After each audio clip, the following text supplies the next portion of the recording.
is a ROM hack by the creator of Super Mario World Master Quest 1. This is Master Quest 5 by Alex Snow. We can see that there is some inspiration from older Super Mario games, Super Mario Bros. 1, but we'll also see a little bit from Super Mario 2 and 3. We can even see that some of the pipes have Super Mario Bros. 1 style shading in them, as well as some of the blocks. And the platforms, too. Now, this is going to be a somewhat blind run of this hack, and I'm going to see how far that I can go save stateless. Only the first world I know in advance, as well as part of the second world. Welcome! This is Masterland. In this strange land, we find that Princess Toadstool is missing again. Looks like Bowser is at it again. So instead of Dinosaur Land, we've got Masterland. So, now, in this hack, hardly any of the messages are changed except for the castles and, well, the title, the intro. That one's still the same. And just like Master Quest 1, levels will be labeled as 1-1 and such. World 2 will be labeled as 2-1 and such. And we can already see a little bit of inspiration from the original Super Mario Bros. You can also see some of the redrawn graphics, the question mark blocks. Piranha plants are still the same, and we've got red coins too. I'm gonna want to pick up power-ups too, since I'm attempting it save stateless. So we go Super Mario Bros. 1, Super Mario Bros. 2 right here. In some cases, this could be regarded as a backwards version of Super Mario Bros. 1, at least part of this level, from what I'm seeing here. But it's also a combination of maybe other levels. And already we've got Hammer Brothers in here. Already kind of tricky. So, in here we've got a feather. Jeez. And Hammer Brothers, even in World 1-1, they are trouble. So, I'm gonna fireball them. Just to put them out of their misery, so they don't have to put me out of my misery. Pick up another feather for this. And jump over maybe this piranha plant too. More bullet bills. And even more bullet bills. Okay, so we're getting near the end of the level. Ow. Hey, Lakitu, don't be such a jerk. Okay. I kind of asked for that one. But I'm not asking for just to be killed in this hack. So, hear me out. I do not wish to be killed. Translation, I'm probably going to be killed. Something that I really should have gone for underneath in the lower question mark block by the halfway point. The question mark block had a star in it. And as we can see, since I came from the halfway point, I apparently broke the timer. And into the castle we go, which the walls appear to be slightly broken on it. At least the side ones. Or in Mario's point of view, the front ones. So let's enter the Yellow Switch Palace. It's a P-switch, and we can collect coins from this. We can also spin jump on these bricks to break them, in addition to knocking them with our head. But not too much. Anyway, you can see we got a World 1-1 reference right there in the underground. And we'll push this button. Doesn't matter what the message says, it's still the same. Even if Mario's slightly in the way. So, with that, we've unlocked the yellow switches once again. And down we go into World 1-2. This time, a little bit of a reference to Super Mario Bros. 3. Also, you notice that the question mark blocks are green. Could easily fool me thinking that they had feathers in them. But since they're all green, I guess I just treat them normally. Except for that one. That one has a feather in it.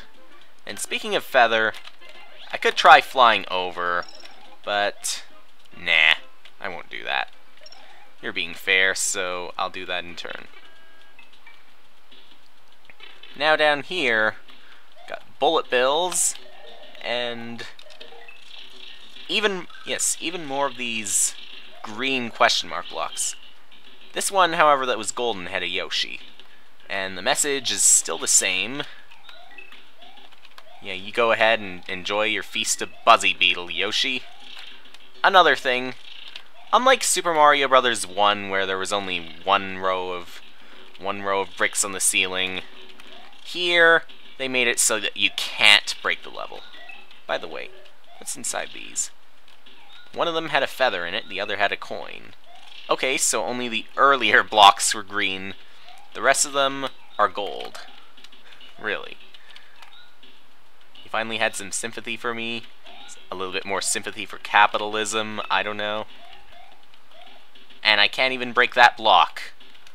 Now, with Yoshi, I could have easily jumped off of Yoshi to get up there, but I want to keep him. I want to go on a little extra protection from the enemy Goombas like that. More platforming, more falling ones, and I don't care what was inside that. What do we have here? We got another Yoshi coin, and that's 5 for a 1-up. Nice, 2 40s in a row. I know in advance that the bonus game appears to take place outdoors, even though there's a ceiling. So let's go into World 1-3. What do we have here? We cannot take Yoshi with us. And I could take a Fire Flower if I wanted, but I don't trust it here. A cape should do the job. Close range might be better than long range if you cannot do close range with that long range weapon, aka the fireball. It can only go downwards, it can't really go just forwards. Unless, of course, the fireballs were customized to go forwards, in which case, that would be nice. Okay, so let's just press this P-switch here, find a springboard falls. We could try jumping over there, carrying the extra springboard with us, but it's a waste of time. Just go straight for the P-switch, and none will be the wiser. Speaking of wiser, could have done better to protect that feather right there. So take this up, and jump up. Ow. Well, pick up this springboard again, and apparently I did not need to jump to avoid those fuzzies. Yes, I could stay on the platform, and they were not quite high enough to be able to touch me. You know, for some extra defense, I'll take this yellow shell with me, and who knows, maybe go for an extra mushroom. Like that. Much harder without a fire flower. Oh, but wait, I could have easily used that one. Just wait for the platform to come back. And there we go. Goombas yet again. And Koopa trouble again. Always love how the lines look so octagonal when you ride on them. Always kind of suspicious how they do that. You think they'd be a little bit more curvy. Yeah. Or if they were octagonal, the platforms would break apart. Well, not a 40 this time, but a 30. And this 30 is enough for us to see the bonus game. So, let's see the bonus game. What do you know? There are two variants of it. There's this one, which I guess appears as level 100, and it's not outdoors, whereas the one with level 0 is outdoors. This one's pretty good looking, though. And it's actually shaped differently, whereas I think the one for the outdoors was the same. So into World 1-4 now, and this time we can take Yoshi with us. Now we've got an auto-scroll level, though. Okay, at least those don't have solid walls on them, so I don't have to worry too much about being crushed. Of course, with the water, and the fact that there's no ground under the water, I do have to worry about falling into a pit. Can I go into this pipe? What do we have here? We go immediately from the water to the exact opposite. And somebody explain to me why... Why exactly, if you have a Yoshi... I don't know. I've never seen that before. Okay, this message is still the same. But, I guess... maybe what I was thinking about was easy to explain after all. The fact that Yoshi went up a pipe to get there. The Pokey only had 3 heads when it should have easily had 5. So, down we go. Guessing it's because we did not scroll to the Pokey. Kinda weird that it did that. Now, Koopas. Trouble from you. Ride on the T. From one T to another. To yet another. Maybe that was a multi-coin block, but I hit another, so there was only one inside this. But if this one also has one, it's just got one, so... nah, it's not what I'm thinking of. Another fire flower from that. I can wing the Koopa, although not with a Koopa wing. And collect another Yoshi coin. Hit that, and in the pipe we go. There we go. What's inside this? A feather. Now. Nice! 50. I guess that makes an average of 40 for now. And this time a castle that actually looks in good shape. Iggy's castle now. One number Iggy's castle. As opposed to number 1.